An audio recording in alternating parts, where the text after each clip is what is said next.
মানববন্ধন আমরা মমতা বন্দ্যোপাধ্যায়কে কৃতজ্ঞতা জানাবার জন্য, নারী ক্ষমতায়ন এবং তাদেরকে সম্মান দেওয়া, তাদের অগ্রগতি কিভাবে হবে সেই দিকে মাননীয় মুখ্যমন্ত্রী মমতা বন্দ্যোপাধ্যায় যে মহিলাদের জন্য, মেয়েদের জন্য যে প্রকল্প করেছেন সেটার জন্যেই আমরা নারী শক্তি আজকে মমতা বন্দ্যোপাধ্যায়কে কৃতজ্ঞতা জানাবার জন্য আমরা এখানে উপস্থিত হয়েছি।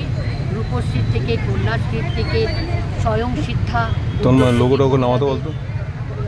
সমস্ত কিছু মহিলাদের যে এত সম্মান, এত মহিলাদেরকে স্বনির্ভর হওয়ার যে একটা রাস্তা মমতা বন্দ্যোপাধ্যায় করে দিয়েছেন, সেই জন্যই কৃতজ্ঞতা জানাবার জন্য আজকে আমাদের এই মানববন্ধন।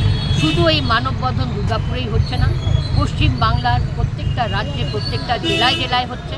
পশ্চিম বর্ধমান যেহেতু একটা বড় জেলা, ওই জন্য একটা আমার আসানসোলেও হচ্ছে ঠিক এই সময় 2 থেকে 3টে, এবং দুর্গাপুরে কোথায় হচ্ছে, কতটা রাস্তা, রবীন্দ্র ভবন থেকে নিয়ে কোর্ট অবধি ওখানে, আর এখানে আমাদের ডিএমসি থেকে নিয়ে বিগ বাজার থেকে একটু এগিয়ে। কত মহিলা আছে?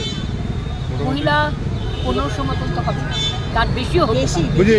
পুজোর সামনে পুজো, এটা দেখুন আমাদের জন্য একটা, আমরা মনে করি মহিলাদের জন্য একটা এনকারেজমেন্ট। কেননা মমতা বন্দ্যোপাধ্যায় যেই সম্মানটা দিয়েছেন, আমরা শুধু যে মমতা বন্দ্যোপাধ্যায় যে মহিলাদেরকে জাতি, ধর্ম, বর্ণ নির্বিশেষে, দল নির্বিশেষে যে প্রকল্প মহিলাদের জন্য করেছেন, শুধু সেটার জন্য কৃতজ্ঞতা জানাবার জন্য আমরা এখানে নেই। আমরা তার সাথে সাথে নির্যাতিতারও বিচার আমরা চাইছি। আর বিরোধীরা একটা কথা বলেছিলেন, মমতা বন্দ্যোপাধ্যায় উৎসবে ফিরতে চাইছেন, অথচ নির্যাতিতার এখনো বিচার হয়নি। নির্যাতিতার বিচার আমরাও চাইছি। তো বিচার নিশ্চয়ই হবে। সমাজের প্রত্যেকটা মানুষের বেঁচে থাকার অধিকার আছে। অনেক মানুষ এরকম আছে যারা ব্যবসা বাণিজ্য করেন, এই পুজোটার জন্য 1 বছর ধরে তারা অপেক্ষা করে থাকেন যে কিভাবে তারা ব্যবসা বাণিজ্য করবেন এবং তাদের সংসারকে এগিয়ে নিয়ে যাবেন।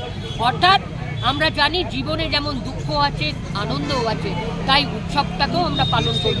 তার সাথে সাথে উৎসব পালন করতে গিয়ে কিন্তু নির্যাতিতার বিচার আমরা ভুলে যাব না।